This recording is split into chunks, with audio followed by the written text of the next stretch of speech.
Here at Witter, we're passionate about products that enhance your adventures, and this incredible bike rack is no exception. Wherever your cycling adventures may take you, this rack will prove a safe and reliable piece of kit for your trip. This bike rack has been cleverly designed to ensure an effortless assembly for all users. But to guarantee safety and avoid any damage to your vehicle or bikes, we're going to run through some great user tips.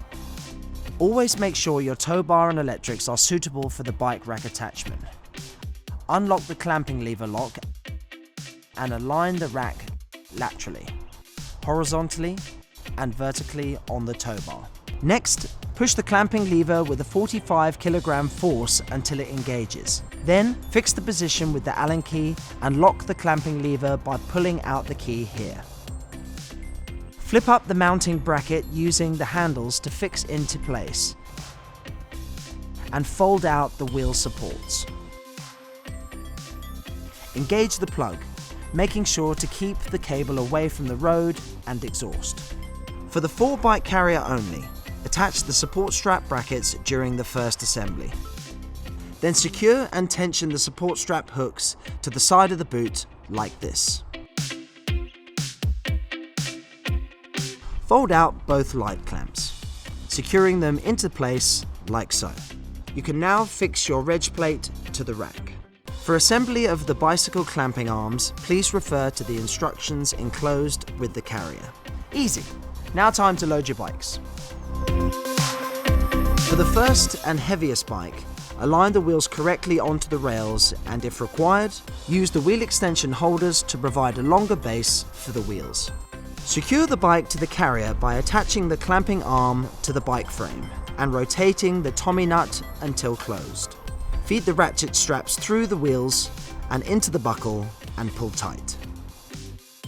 Repeat this procedure for the second and third bikes, ensuring they each sit in the opposite directions, like so. The fourth bike should be the smallest and lightest bike. Simply fix this in the outer locators using the bike-to-bike clamp arm attached to the previous bike frame. Secure the wheels using the ratchet straps, and as an extra safety precaution, mount and fasten the anchoring belt to the whole load. For extra security, use the cable-style lock to secure all the bikes to the carrier, like so. Remember, always check your bikes are fully secure before beginning your journey. If you need to access your boot at any time, you can do so with ease. Loosen the support straps and unhook them from the vehicle like so. Then, whilst holding the weight of the carrier, push down on the black handle here. To close the bike carrier, lift it until the black handle and mechanism click back into the transit position. Then reapply and tighten the support straps. Done, and you're ready to roll. I hope this guide helps you get out on your cycling adventures safely and stress-free. See you out there.